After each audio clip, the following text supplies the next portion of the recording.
बक्सर बचाइए, बक्सर बचाइए। ठाकुर सिंह जिंदाबाद, जिंदाबाद जिंदाबाद। बक्सर का सांसद कैसा हो,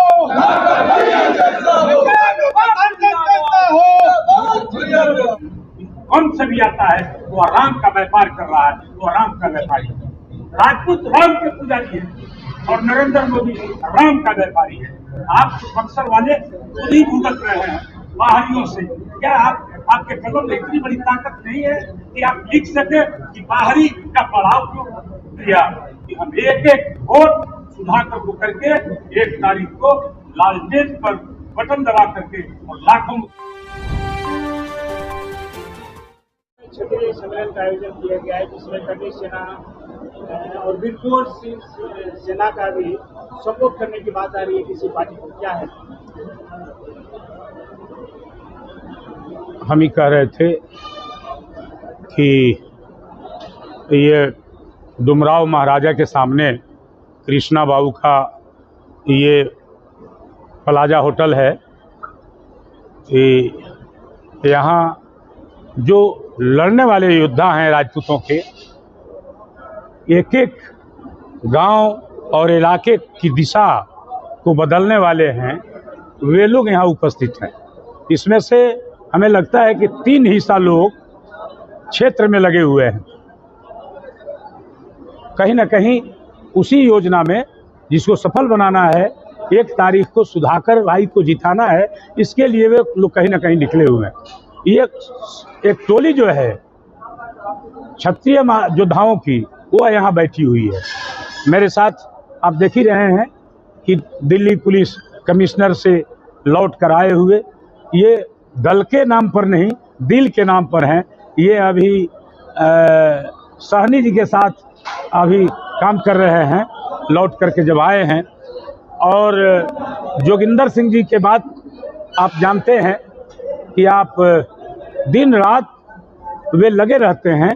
जैसे महाराणा 21 वर्षों तक जंगल वन घूमते रहे, लड़ते रहे, लेकिन स्वाधीनता को स्वीकार, उन्होंने अपने स्वाधीनता के बदले कुछ नहीं स्वीकार किया।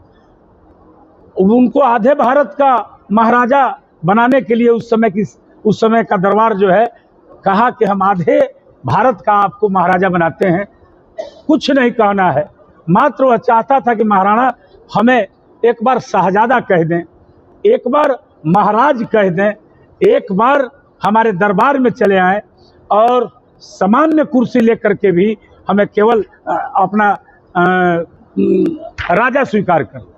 लेकिन महाराणा आज तो वार्ड मेंबर के लिए हमें लगता है कि बहुत सारे लोग अपने को बदल देंगे, लेकिन आधे भारत का महाराजा होना उन्होंने इनकार कर दिया। अपने मातृभूमि के लिए, अपने इस राष्ट्रीय स्वाभिमान के लिए, इस अपने अस्मिता के लिए, अपने लोगों के स्वाभिमान के लिए। 2019 के चुनाव में राजपूतों का सपोर्ट एनडीए को, और अचानक इस बार के चुनाव में 19 की बात नहीं बंधु, 19 केवल नहीं, 2019 ही केवल नहीं, 2014 में हमने 98% नहीं, हम 100% वोट किया बीजेपी को। लेकिन क्या दिया बीजेपी ने हमें? हमारा इस बार लगभग 89 पार्लियामेंट का टिकट काट दिया गया। गुजरात में जो 6 टर्म एमएलए थे राजपूत, वहाँ 30 से 35% हमारा वोट है, और वहाँ के मैक्सिमम राजपूतों का टिकट काट दिया गया। आप जानते होंगे बघेला जी को, बघेला जी वहाँ सीएम हुआ करते थे, और बघेला जी 16 विधायक का त्यागपत्र करा दिए केवल नरेंद्र मोदी की सरकार बनाने के लिए, और 8 एमएलए की बहुमत से नरेंद्र मोदी की सरकार बनी। बघेला जी को क्या किया उन्होंने? जिस बघेला जी का लुंगी खींचता था, जिस बघेला जी को स्नान कराता था, जिनको दिन भर स्कूटर से लेकर के घुमाता था, क्या किया उनको? किस जगह पर पहुंचा दिया देख लीजिए। पूरे देश में राजनाथ सिंह जी ने पूरे पार्लियामेंट्री वोट को दरकिनार करके अकेले अभियान समिति का चेयरमैन बनाया नरेंद्र मोदी को, और 1 सप्ताह नहीं बीता, लाल कृष्ण आडवाणी जी, मुरली मनोहर जोशी जी, सुषमा स्वराज जी, जेटली जी, नायडू जी और गडकरी जी को भी दरकिनार करके और अकेले निर्णय लेकर के प्रधानमंत्री की घोषणा कर दी राजनाथ सिंह जी ने। जब सरकार बनी और सरकार के साथ आग्रह करके, निवेदन करके, मोहन भागवत के आग्रह पर वह गृह मंत्री का पद स्वीकार किए। यह कहा गया कि आप सरकार चलाए हैं अटल जी के साथ, आप सरकार चलाए हैं उत्तर प्रदेश का, इसलिए आपके अनुभव की जरूरत है। लेकिन 2 साल के बाद क्या किया गया? तो पंकज पर चार्जेस लगाया गया, जो गंगा के तरह पवित्र है, और उस पर चार्जेस लगा करके और चाहा गया कि उनको जलील करें। जब वे अड़े और क्षत्रिय धर्म का पालन किया तो फिर अपना पैर अमित शाह और नरेंद्र मोदी ने खींच लिया। लेकिन वो मौका के इंतजार में थे। जब चुनाव बीता उसी से 2 साल पहले से चाहते थे कि उनको गृह मंत्री से हटा दिया जाए और अमित शाह को गृह मंत्री बना दिया जाए। वे चाहते थे माथुर को राष्ट्रीय अध्यक्ष बना दिया जाए।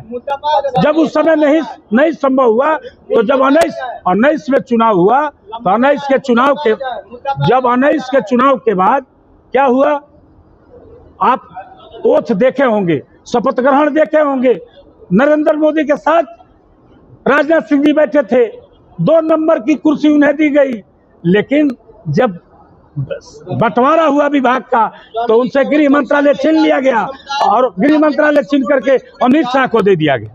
केवल बक्सर में ही पूरे बिहार में, क्या पूरे बिहार में? सपोर्ट में केवल बक्सर ही राजपूत समुदाय है कि पूरे बिहार में? पूरे बिहार में। बीजेपी सरकार अपना स्टार प्रचारक उतार रही है। नरेंद्र मोदी भी आए थे। अब स्टार प्रचारक तो उसके नरेंद्र सिंह तोमर थे, जिनको कृषि मंत्री से ले जा करके और मध्य प्रदेश में स्पीकर बना दिया गया। देख लीजिए कहाँ पहुंचा दिया गया।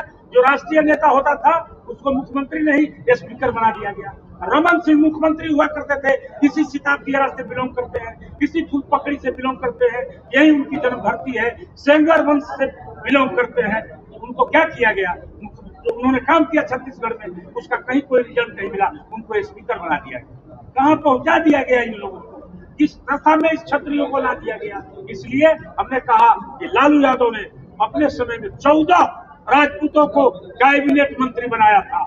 आपके इलाके से लेकर के बिहार के कोने कोने से मंत्री बनाया था। लेकिन आज क्या दशा है जरा देखिए। इसलिए केवल बक्सर ही नहीं, बिहार में हमारा समाज जो है इनका समर्थन कर रहा है। जहां तक दूसरे का सवाल है, जो लोग यहाँ नहीं भाजपा की गीत गा रहे हैं, भाई फूल जरा पार कर लेंगे, चले जाइए, जरा देखिए। एक वोट भी भाजपा को, चंद्रशेखर जैसे हस्ती के पुत्र नीरज शेखर को एक वोट नहीं दे रहे हैं, वे सनातन पांडे को वोट कर रहे हैं। हाँ, ये राजपूत अंधा है क्या? उसको यहाँ दिखलाई नहीं पड़ता है क्या? अब कौन राजपूत का सवाल नहीं, जो राजपूतों का सवाल है। राजपूत तो छाता है, यह छाता का काम किया है, सबके लिए लड़ा है। अगर वो लड़ा नहीं होता, वो कुर्बानी नहीं दिया होता, आज उसकी शहादत नहीं होती, तो आज जो सनातन की बात कही जा रही है, जो हिंदू धर्म की बात कही जा रही है, वह नहीं बचा होता। हम तो राम के पुजारी हैं और नरेंद्र मोदी व्यापारी कौन से भी आता है वो राम का व्यापार कर रहा है, वो राम का व्यापारी है। राजपूत राम के पुजारी है और नरेंद्र मोदी राम का व्यापारी है। आप बक्सर वाले खुद ही भुगत रहे हैं बाहरियों से। क्या आपके कलम में इतनी बड़ी ताकत नहीं है कि आप लिख सके कि बाहरी का बढ़ाव क्यों? ये नट है क्या? नट छपमार जैसे रहता है, आज यहाँ डेरा डाला, कल वहाँ डेरा डाला, कल वहाँ डेरा डाला। बताइए, एक तो गुजरात से आकर बनारस लड़ रहा है और उसको गोपालगंज से लेकर बक्सर चला आया, उस पर भागलपुर से लेकर के यहाँ चला आया। क्या सुनना चाहते हैं, क्या जानना चाहते हैं? अगर आप बक्सर को बचाना चाहते हैं, आप फिर से कह रहे हैं, आप पत्रकार को बहुत सही कह रहे हैं, क्योंकि आपके कलम में ताकत है। आप 1 से 2 दिन में इसकी दिशा को बदल सकते हैं, यहाँ के तस्वीर को बदल सकते हैं। और यहाँ आपके लिखावट में इतनी बड़ी ताकत है। आप कलम के सिपाही हैं, आपके हाथ में तो लाठी नहीं है, आपके हाथ में डंडा नहीं है। आप तो विश्वामित्र है कि जिसने राम जैसे लोगों को यहाँ शिक्षा दिया, जिनको भगवान बना दिया। आपने इतनी बड़ी ताकत है, क्या आप यहाँ एक सांसद नहीं बना सकते? बक्सर का महत्व, बक्सर का विद्वता मर गया है क्या? बक्सर अब इतना खाली हो गया है कि बक्सर तक कोई जा नहीं सकता है। इसलिए क्षत्रिय समाज ने निर्णय लिया कि हम एक एक वोट सुधाकर को करके 1 तारीख को लालटेन पर बटन दबा करके और लाखों मतों से विजयी बनाकर